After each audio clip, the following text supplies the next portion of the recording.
Welcome to Lecture 18. This will be a short week with it being Veterans Day this Friday, so we'll only have one lecture this week, and we're going to be covering turbulence in the engine and how we characterize the turbulence that we put into the internal combustion engines, specifically in terms of what we consider swirl, squish, and tumble. So what are these terms? Well, swirl is essentially describing a solid body rotation around the central axis of the cylinder that the piston's moving up and down in. So it's a rotational motion in that direction. Tumble is rotation around a horizontal axis if the piston in this case is moving up and down. So it's perpendicular to the swirl motion. Both of these are important to the mixing of fuel and air in the engine, and we designed the shape of the combustion chamber and the piston head to facilitate these two types of turbulence. The point of that is in a diesel engine, you're enhancing the evaporation of the liquid fuel droplets you're spraying in. Same for a gasoline direct injection. For the typical pre-mixed fuel and air spark ignition engine where it's carbureted, this turbulence is ensuring that flame speed is quick enough and also helping to keep the fuel and air mix, particularly when the engine's just getting warmed up. So turbulence, once we put the charge of air and fuel or just air into the engine, that's going to be the highest amount of turbulence. We've very quickly rammed a bunch of air and or fuel into the cylinder. That's going to start to slow down due to friction with the walls. So turbulence is at its highest during the intake. We can try to increase that in a diesel engine by how we're spraying the fuel in to facilitate additional turbulence, but for the most part the turbulence is generated by directing the inlet flow with the inlet valves in a certain way, and then it's slightly accelerated as the piston compresses it. So that's the idea of pulling your arms in on the merry-go-round. The turbulence motion accelerates as the volume gets smaller. So the fact of the motion of compressing it does enhance turbulence, but it's still not as high as the moment when we forced a bunch of air into the engine. The thing about turbulence is it is a continuous spectrum. It's somewhat random motion, but it's rotational motion, vortical motion at a range of scales. So everything down from the Kolmogorov scale, which is just larger than a single molecule. So it's stochastic levels of molecules in turbulent types eddies, and then larger eddy scales, which is a order of magnitude larger than the Kolmogorov scale, and then there's the large scale motion of the fluid, and that tends to be, in most cases, we can visualize if we use some imaging techniques. And that large-scale turbulence is what we generally characterize the swirl and tumble of our engine with. There are complex relationships between the large-scale turbulent features and these smaller-scale turbulent features. Save that for a turbulent flow class, probably a graduate-level class, but for the most part, what we can essentially visualize and perhaps measure with something like laser Doppler velocimetry is the large-scale turbulent motions. So how do we create the swirl with the inlet? Well, one way to do that is having it offset and having the flow into the valve biased to one side or the other. The other thing you can do is somewhat create some angular momentum before it goes into the valve. Think of it, flushing down the toilet, that swirling motion before it goes through the valve and into the engine. It's going to carry some of that angular momentum into the cylinder as well. Another way to do this is to shape the piston face, so as the inlet valve opens and that first bit of air hits the piston face, it's directed sideways rather than bouncing directly back up. And so shaping where that jet of incoming air hits the cylinder and having that force and angular motion to it helps. I already mentioned biasing the intake ports, and then the inlet manifold itself can be contoured to accelerate and direct the flow in. And the final way, which has come up more and more since more engines have adopted dual inlet valves. So you worked this problem last week of having 4 valves in your cylinder head, 2 of those being inlet, 2 of those being exhaust valves. When you do that, you can bias the 2 inlet valves, and combined they play off one another and create turbulent motion as sort of shear effects as they come in at different speeds and different flow rates. So I've got a couple videos for you today. I think we'll start with just one about swirl. Nope, no video here. Oh, there it is.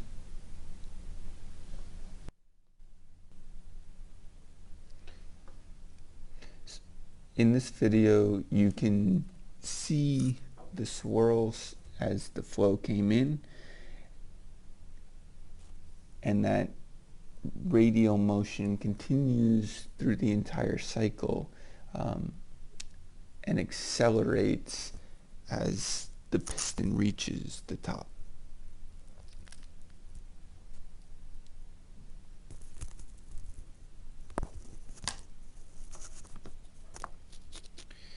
So that's generally what the swirl motion looks like.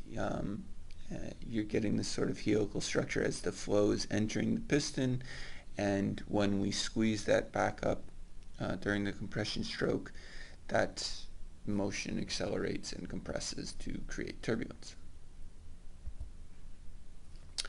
How do we characterize the swirl mathematically? Well, what we're looking at is we're imagining it like solid body rotation around the central axis. So the equation for the moment of inertia for that for a cylinder, so we're treating it as a solid cylinder of gas rotating, is simply the mass of that air-fuel mixture times the radius squared over 2. And then to compute the angular momentum, all we do is we multiply that moment of inertia by the angular velocity. So if we know how many times per second that cylinder rotates, we calculate the angular momentum.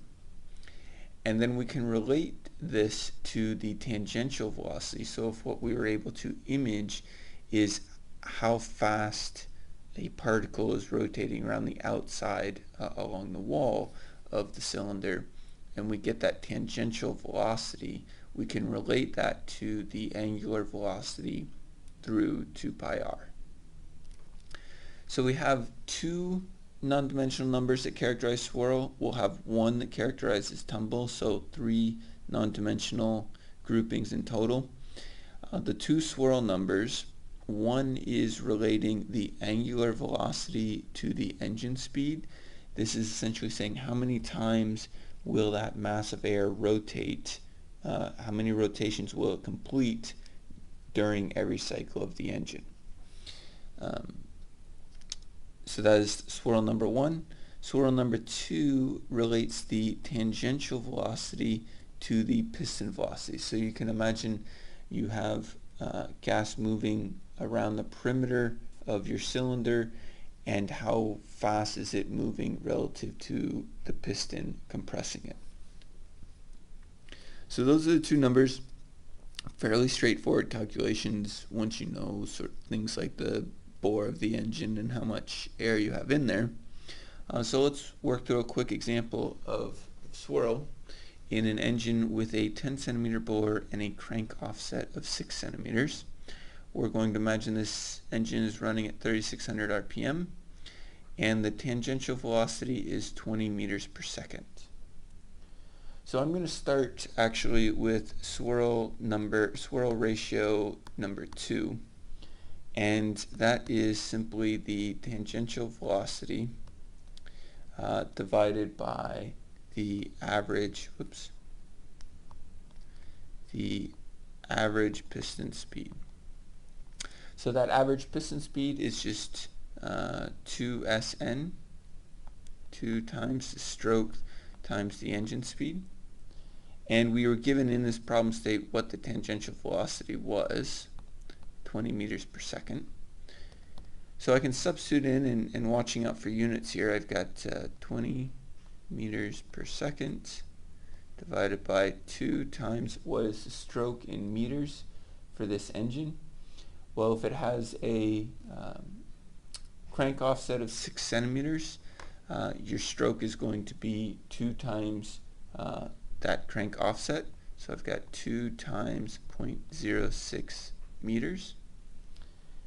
And then finally, what is the engine speed? Well, we had 3,600 revolutions per minute, and then I'm going to convert that to seconds. So the first swirl number I get is equal to 1.39. And that's a reasonable amount of turbulence for the engine. The second swirl number is simply the angular velocity over the engine speed. So I need to convert this tangential velocity to an angular velocity. So the angular velocity omega is equal to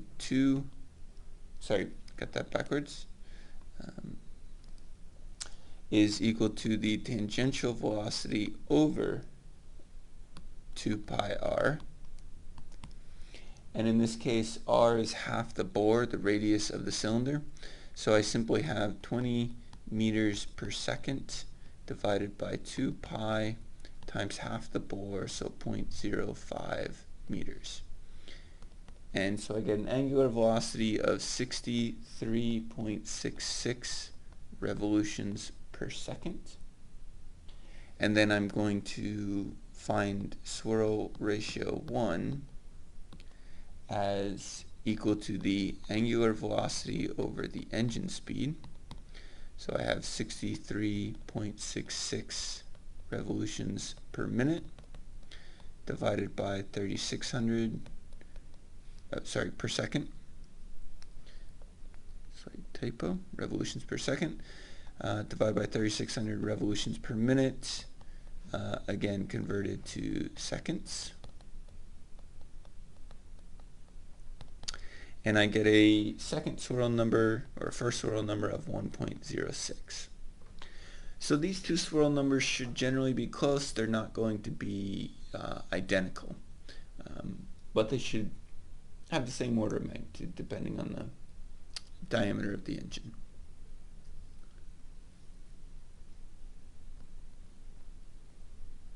So the next type of turbulence was tumble, and the way we get rotation around this sort of horizontal axis is mostly caused by the final squish of the engine. So as the piston is rising, there is a solid body rotation around this central axis, and then as the piston nears the top, the outer region of the piston gets closer to the cylinder head and it drives air towards the center. That acceleration during the compression has to fill in this space in the cylinder head, and it creates a tumble motion. So the way we can determine a non-dimensional tumble ratio is this angular velocity of the tumble divided by the engine speed. And the way we're going to get this angular velocity of the tumble motion is we can calculate what the squish velocity is, how fast the air is moving from the outside towards the center line, and divide that by the radius that it's tumbling at. So that's how we'll get the angular velocity of tumble. So I think I have a couple videos describing tumble in engines.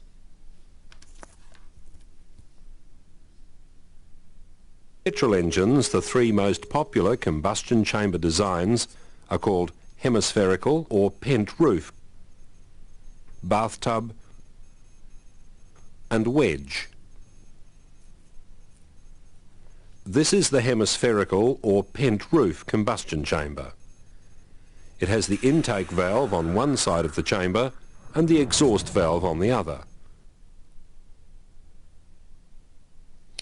So what this video is describing is what you hear advertised in the Dodge ads is the Hemi engine.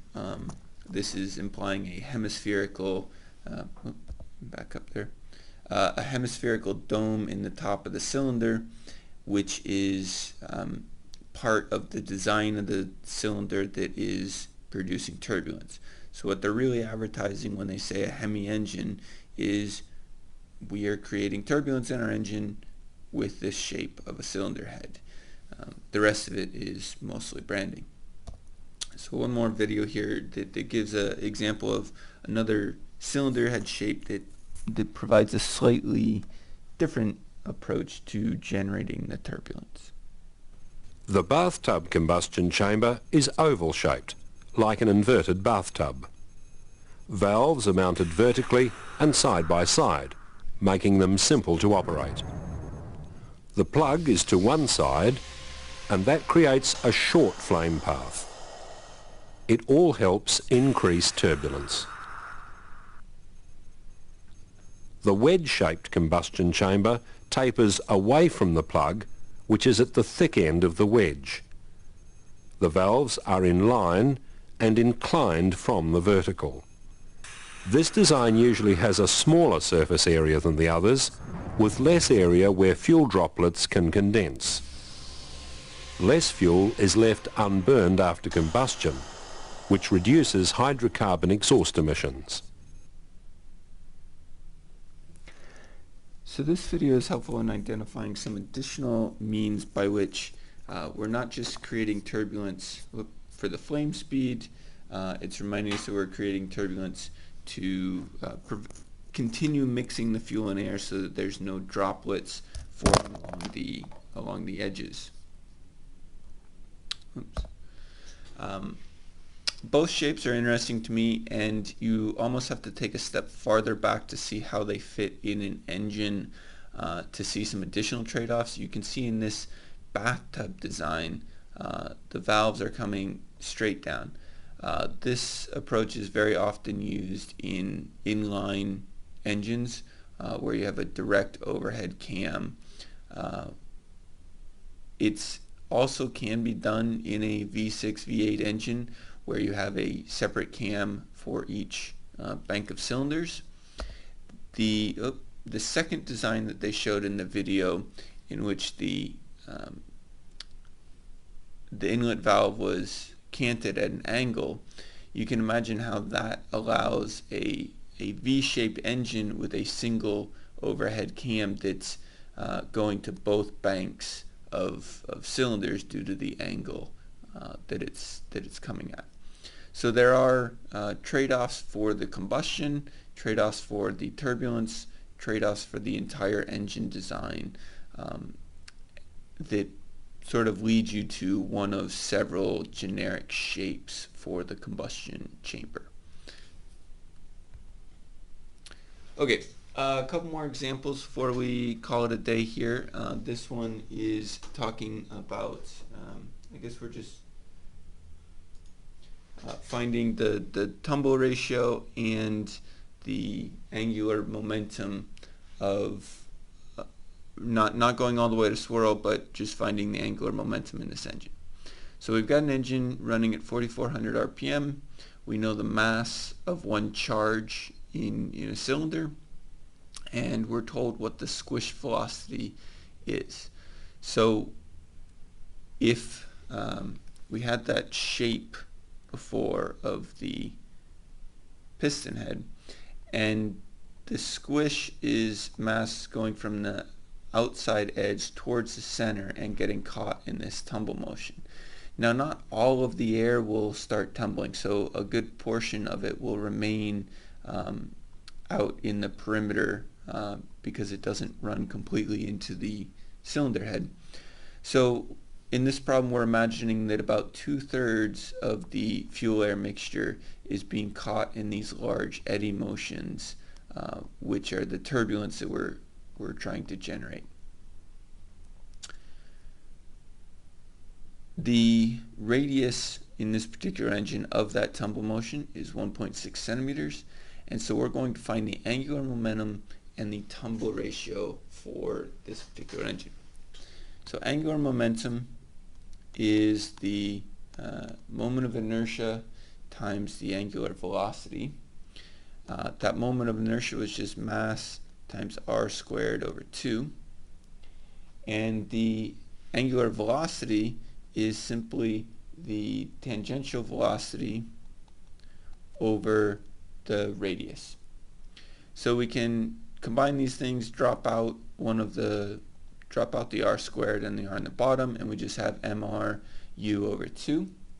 And so we can solve explicitly for what the angular momentum is.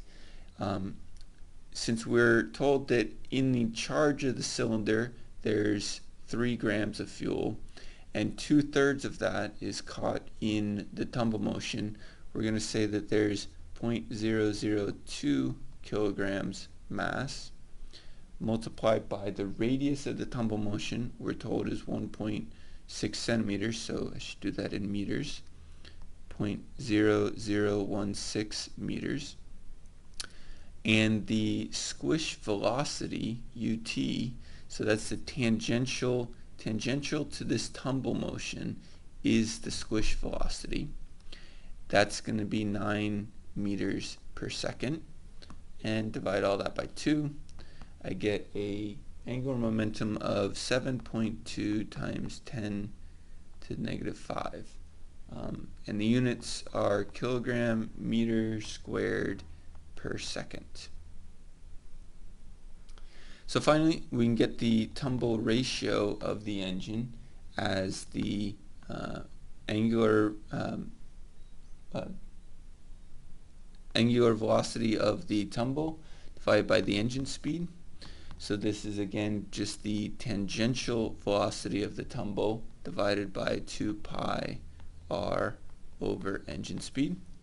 And we'll do the same conversion. So we've got 9 meters per second divided by 2 pi times the radius, 1.6 centimeters, so 0.0016 meters, all divided by 3,600 revolutions per minute times 1 minute over 60 seconds. And we get a tumble ratio of 2.44. So again, trying to generate plenty of turbulence, we're looking for swirl ratios and tumble ratios. So the last topic I want to introduce today is what's known as crevice flow and blow-by. So this is the bit of pressurized fuel and air mixture that goes from the combustion chamber and sneaks around past the gaskets, past the cylinder head and into the crank. Now, some of that would return once the pressure drops and we're evacuating the chamber, but if it's not up here in the combustion chamber during combustion, it's not going to burn. So those are bits of unburned fuel, unburned hydrocarbons that might leave our engine. So for a long time, given the machining tolerances, this small space here, particularly this space around the seal, was amounted to 2 to 4% of the crevice volume. So relative to the volume of the cylinder when the piston is at bottom dead center, that small crevice is really small. But when the piston is very close to the cylinder head, that small crevice is a significant portion of the volume. Now we were able to machine tighter and tighter tolerances, but at the same time, for our diesel engines, we've gone to higher and higher compression ratio. So even though we're making that crevice volume smaller, we're making the clearance volume smaller as well. So it's still true that crevice volume accounts for about 2 to 4% of the combustion volume during the start of combustion. The other drawback we have for making this smaller is there's a switch to more aluminum engine blocks for weight and cost and machining. We can machine the aluminum very precisely, but it has a significant thermal expansion coefficient, and because of that we need to leave a larger gap for the seals to properly seal, and for the engine not to seize up under certain conditions.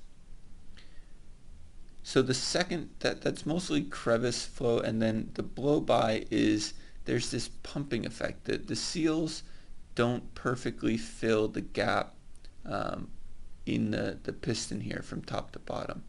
And so every time the piston is going up, they're pushed to the bottom, and a little bit of gas gets into this small crevice on the side of the piston. And then when the piston is during its power stroke, it's being driven down, that small amount of trapped air around the seal is now on the other side of the seal and moves down. So there's this sort of pumping effect past multiple seals in the piston that it is almost like a leakage of fuel and air mixture past the piston face. So one example, one more final example today, and we'll wrap this lecture up. This is just getting at how much mass is in that crevice volume. So at the start of combustion, we're going to imagine that the temperature of the gas is in the clearance volume. So we're at top dead center, and the gases are at 750 Kelvin and 2400 kilopascals.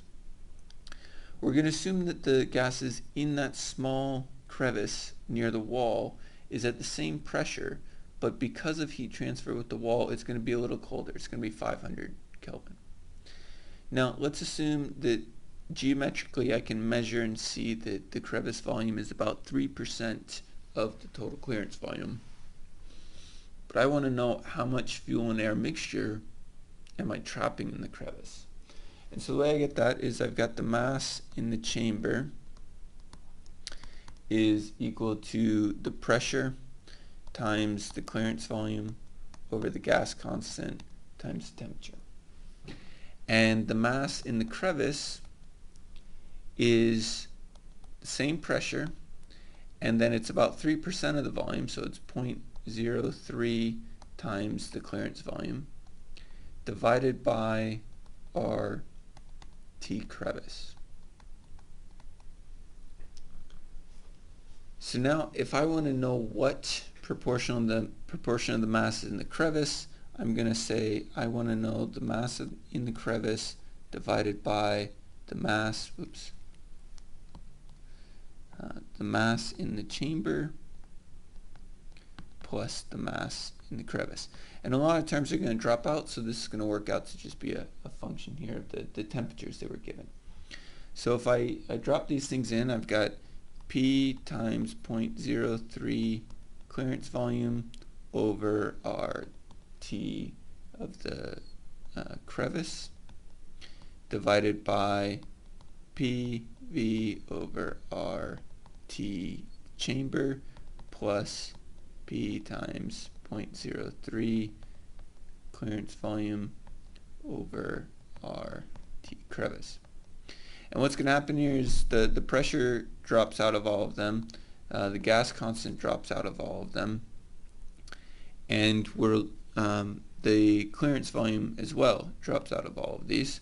So what we're left with is something that's 0.03 divided by the temperature in the crevice, which is your 500 Kelvin, divided by 1 over the temperature in the chamber, which is 750 Kelvin, plus 0.03 for the volume of the crevice, divided by the temperature in the crevice of 500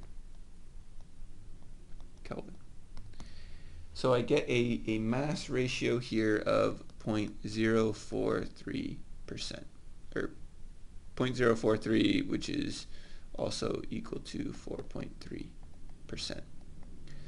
So this is trying to highlight that even though the crevice volume is only 3% of the volume, it can be a bit more of the mass because that crevice volume is going to be substantially cooler than the rest of the chamber. 4% is small, but not quite negligible, so that's a mass that we want to keep track of because it behaves differently. Well, that wraps up the lecture for today, and we'll work a couple more practice problems in class on calculating swirl ratios and tumble ratios, and try that out this week.